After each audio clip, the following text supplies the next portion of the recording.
नमस्कार, मैं हूं सुनील बॉबी और आप इस समय देख रहे हैं अपना खास कार्यक्रम एजुकेशन एंड जॉब बुलेटिन यानी बिहार शिक्षा समाचार। आज है 10 फरवरी 2025 दिन सोमवार। तो आइए जानते हैं आज की शिक्षा जगत की प्रमुख बड़ी खबरों को। आपको बता दें कि शिक्षा विभाग में इन दिनों 2-3 चीजों की ही चर्चा चल रही है। वह है इस शिक्षा कोष से परेशानी और सबसे बड़ी समस्या तबादला को लेकर है।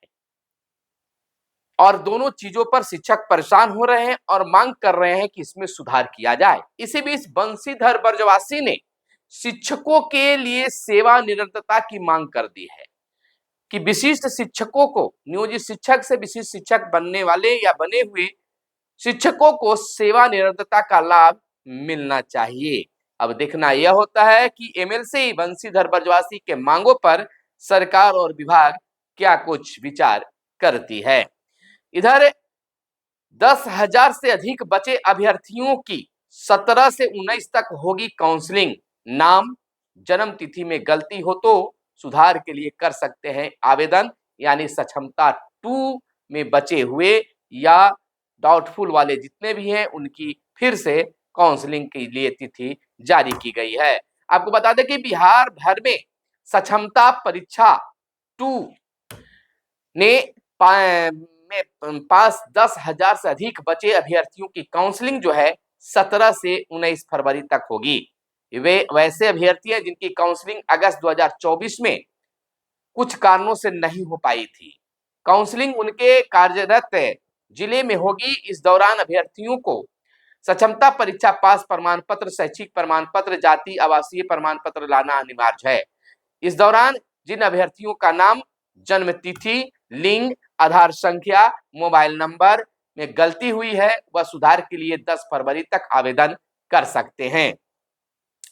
इसके बाद अभ्यर्थियों का बायोमेट्रिक सत्यापन होगा। इसका वेरिफिकेशन 14 फरवरी तक जिला शिक्षा पदाधिकारी करेंगे।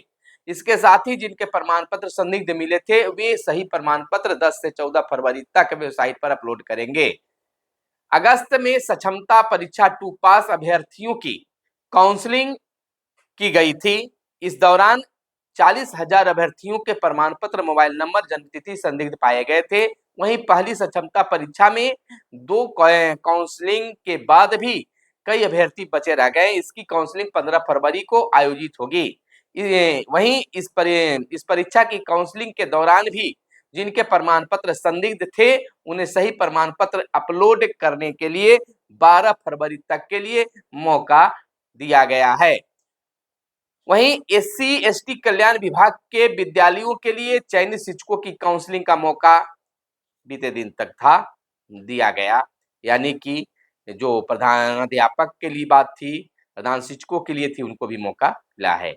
अगली खबर हम आपको बता दें कि डीपीओ स्थापना से डीएम ने मांगा स्पष्टीकरण। लोक शिकायत एवं सेवा शिकायत के मामलों की सुनवाई शुक्रवार को जिलाधिकारी डॉक्टर चंद्रशेखर सिंह ने की है। अपने कार्यालय कक्ष में उन्होंने 10 मामलों की सुनवाई कर परिवादों का निराकरण किया। इस दौरान संवेदनहीनता और धार्मिक प्रतिवेदन को लेकर डीपीओ स्थापना शिक्षा विभाग से स्पष्टीकरण की मांग की गई है। वहीं आपको बता दें कि शिक्षकों के निर्धारित मानक में परिवर्तन से गंभीर समस्या होगी, यह मानना है। आपको बता दें कि इसको लेकर माध्यमिक विद्यालयों में पूर्व से निर्धारित 11 पदों में से 3 पदों की कटौती कर दी गई है। पहले से सभी माध्यमिक विद्यालयों में ऐसे सभी पद वित्त विभाग द्वारा सृजित थे। 2 अक्टूबर 1980 को वित्त विभाग एवं महालेखाकार की ओर से अधिसूचना संख्या 1999 द्वारा बिहार गजट के असाधारण अंक में प्रकाशित किया गया, जिसमें प्रत्येक विद्यालय में एक प्रधानाध्यापक, एक लिपिक, 2 आदेशपाल होंगे। इस पर मुहर लगी। वहीं अगली खबर बता दें कि 15 फरवरी तक स्कूलों की दीवार पर लगाना होगा मिड डे मील का नया मेनू। 15 से नए मेनू के अनुसार मिलेगा मध्याह्न भोजन। मध्याह्न भोजन योजना निदेशालय द्वारा स्कूली बच्चों को दिए जाने वाले मध्याह्न भोजन के मेनू में बदलाव किए जाने के बाद जिला शिक्षा कार्यालय ने सभी प्रखंड शिक्षा पदाधिकारियों और स्कूल के प्रधान को दिशा निर्देश जारी किया है। जिला शिक्षा कार्यालय ने कहा है कि 15 फरवरी से पहले प्राथमिक और मध्य विद्यालय कि दीवारों में नए मेनू का लेखन करना सुनिश्चित करेंगे। 15 फरवरी से ही बच्चों को नए मेनू के अनुसार मध्याह्न भोजन दिया जाएगा। जब आपको बता दें कि इसमें मेनू में क्या-क्या कुछ है। मेनू का जो लिस्ट है वो आपको बता दें कि इस प्रकार सोमवार से शनिवार तक क्या मेनू है। सोमवार को चावल और मिश्रित दाल तड़का हरी सब्जी युक्त होगी। मंगलवार को चावल सोयाबीन आलू की सब्जी होगी। बुधवार को चावल लाल चना का छोला आलू के साथ होगा और गुरुवार को चावल मिश्रित दाल तड़का हरी सब्जी युक्त होगी। शुक्रवार को चावल दाल लाल चना का छोला आलू युक्त उबला अंडा नहीं खाने वाले को मौसमी फल दिया जाएगा और शनिवार को जो पहले मेनू था वही यानी खिचड़ी और हरी सब्जी युक्त और चोखा मिलेगा। वहीं हम आपको बता दें कि सक्षमता 2 के पास 10,000 शिक्षकों की काउंसलिंग 17 फरवरी से होगी। इसके लिए आप तमाम जो शिक्षक बचे हुए हैं 10,000 जो बचे हुए हैं वे अपनी तमाम तैयारियों को पूरा कर लें। अगली खबर की ओर चलने से पहले आपसे आग्रह है कि चैनल पर पहली बार आए हैं या अब तक चैनल को सब्सक्राइब नहीं किए हैं तो आपसे विनम्र निवेदन है कि चैनल को जरूर सब्सक्राइब कर लीजिएगा ताकि शिक्षा विभाग की हर अपडेट से आप अपडेट रह सकें। इधर स्कूलों में 15 फरवरी से लागू हो जाएंगे मध्याह्न भोजन का अलग मेनू और इसको लेकर सभी जिलों को खास निर्देश जारी किया गया है या बड़ा बदलाव किया गया है। अब इस बदलाव से बच्चे कितने खुश होते हैं यह तो आने वाला वक्त ही गवाह होगा। इधर 5 स्कूलों के प्रधानाध्यापकों को मिला टैब हाजिरी बनाने की ट्रेनिंग भी दी गई। शिक्षा विभाग की ओर से पायलट प्रोजेक्ट के तहत स्कूलों में कक्षा 3 के बच्चों की टैब के माध्यम से ऑनलाइन उपस्थिति बनाने का निर्णय लिया गया है। इसके लिए फिलहाल जिला शिक्षा कार्यालय की ओर से 5 स्कूलों के कक्षा 3 के बच्चों की ऑनलाइन उपस्थिति बनवाई जाएगी। जिले में आपको विभिन्न जिलों में यह बातें आई है लेकिन जिले में ऑनलाइन उपस्थिति दर्ज कराने के लिए 5 स्कूलों का चयन किया गया है। शनिवार को जिला शिक्षा कार्यालय यानी पटना की ओर से चयनित किए गए 5 स्कूलों के प्रधानाध्यापकों को टैब बांटने के साथ ही उन्हें ऑनलाइन उपस्थिति दर्ज कराने की ट्रेनिंग दी गई। पटना जिला शिक्षा पदाधिकारी संजय कुमार ने बताया कि इन स्कूलों के केवल कक्षा 3 के बच्चे 10 फरवरी से ऑनलाइन टैब से के माध्यम से उपस्थिति दर्ज करेंगे। तो यह शुरुआत कर दी गई है और सभी प्रधान कभी ये जिम्मेवारी जल्द ही मिलने जा रही है। इधर शिक्षा के अधिकार का पालन नहीं 5,000 स्कूलों की मान्यता जाएगी। बिहार में कई निजी स्कूल ऐसे भी हैं जो गरीब बच्चों से फीस वसूल रहे हैं जबकि सरकार आर्थिक सहायता दे रही है। इस पर भंडाफोड़ होना चाहिए। यह सभी जिले में सभी जगह है। सरकार से भी फायदा लेती है निजी स्कूल और अभिभावकों से भी पैसा लेती है बच्चों को पढ़ाने के लिए। गरीब बच्चों के नाम पर जो दिया जाता है सरकार की ओर से उसका कहीं भी फॉलो नहीं हो रहा है। कुछ विद्यालय करते हैं। आपको बता दें कि बिहार के 5,000 स्कूलों की मान्यता जो है 5,000 स्कूलों ने शिक्षा के अधिकार अधिनियम के मानकों का पालन नहीं किया है। इन स्कूलों ने शिक्षा के अधिकार के तहत अपनी अनिवार्य रिपोर्ट मुख्यालय को नहीं सौंपी है। ऐसे में इन स्कूलों की मान्यता रद्द की जा सकती है। केंद्रीय शिक्षा मंत्रालय ने बिहार सरकार को ऐसे स्कूलों की सूची सौंपते हुए उनके खिलाफ कार्रवाई करने का निर्देश दिया है। सबसे अधिक स्कूल पटना 800, मुजफ्फरपुर 400 640 और भागलपुर में 500 है। इसके अलावा गया, मुंगेर, सिवान, छपरा, वाल्मीकि नगर, मधुबनी, सासाराम और सहरसा सहित अन्य जिलों के स्कूल भी इस सूची में शामिल हैं। तो यह बड़ी कार्रवाई हो सकता है। आपको बताते चले कि झारखंड के बाद बिहार दूसरा राज्य जहां पर शिक्षा के अधिकार जो कानून है उसका उल्लंघन किया गया है। गरीब बच्चों का एडमिशन लेना अनिवार्य है लेकिन इस चीज को लोग समझते नहीं है। अगली खबर बता दें आपको कि सरकारी स्कूलों में बच्चों को किताबों के साथ मिलेगी अभ्यास पुस्तिका, प्रैक्टिकल की समझ होगी इससे बेहतर। कक्षा 6 से 8 तक के बच्चों को मिलेगी कंप्यूटर की भी पुस्तक है। कक्षा 1 से 5 तक के बच्चों के लिए नई व्यवस्था, हिंदी, अंग्रेजी और गणित का कराया जाएगा अभ्यास। आपको बताते चलें सरकारी स्कूलों में बच्चों को अगले सत्र से किताबों के साथ अभ्यास पुस्तिका भी दी जाएगी। शिक्षा विभाग की ओर से पहली बार कक्षा 1 से 5 तक के बच्चों को किताबों के साथ अभ्यास पुस्तिका देने की योजना तैयार की गई है। इसमें हिंदी, अंग्रेजी और गणित के साथ ही कलरिंग का अभ्यास भी बच्चे कर सकेंगे। अभ्यास पुस्तिका में बच्चों का उत्तर लिखने होंगे जिसमें उसकी प्रैक्टिकल की समझ बेहतर बनेगी यानी बच्चों का दिमाग जो है और विकसित होगा। आपको बताते चले कि खास दिन पर बच्चों को भोजन कराने में नहीं दिखी समाज की रुचि। 68,357 में 2,444 स्कूल में ही हुआ तिथि भोजन का आयोजन। बिहार में 5% स्कूलों में भी नहीं हुई समुदाय की सहभागिता। शिक्षा विभाग को इस पर सोचनी चाहिए कि गुरुजी को कितना जोहदत सहना पड़ता होगा। अभिभावक रुचि नहीं दिखाते हैं अपने बच्चों की पढ़ाई में, और नहीं तो अभिभावक अगर रुचि दिखाने लगे तो गुरुजी भी पढ़ाने में कभी पीछे नहीं हटेंगे। यूं ही गुरुजी बदनाम होते रहते हैं। खास दिन पर बच्चों को भोजन कराने में समाज की रुचि नहीं दिख रही है। इससे सरकारी स्कूलों में विशेष दिवस पर समुदाय को जोड़ने की पहल पिछड़ गई है। सूबे में 5% स्कूलों में भी समुदाय की सहभागिता नहीं हुई है। आपको इस तरह से बहुत सारे चीज देखने के लिए मिलते हैं। स्कूल में बच्चों को भोजन कराने में कितने लोग सहभागिता दिखा रहे हैं।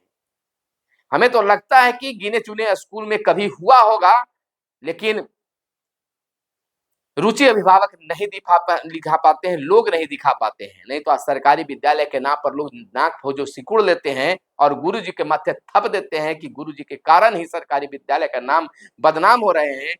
शायद नजदीक से देखा जाए तो अभिभावक भी कम दोषी नहीं है। अगली खबर हम आपको बता दें कि नियुक्ति की प्रक्रिया में एनआईओएस डिलेड अभ्यर्थी टीआरई 2 में कट ऑफ से ज्यादा अंक प्राप्त करने के बाद भी एनआईओएस डिलेड अभ्यर्थी अपनी नियुक्ति की प्रतीक्षा कर रहे हैं।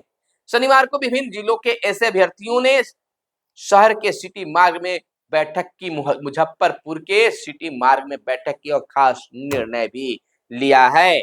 वहीं नया सॉफ्टवेयर बना सिरदर्द, ट्रेजरी तक नहीं पहुंच रहे हैं बिल, योजनाओं को पूरा करने में आ रही है अड़चन, बड़ी संख्या में कर्मचारियों के वेतन भुगतान बाधित, पेंशन योजना की राशि भी अटकी पड़ी हुई है। सॉफ्टवेयर अपलोड होने के बाद विभिन्न योजनाओं के लाभुकों के खाते में नहीं जा रही है अनुदान राशि।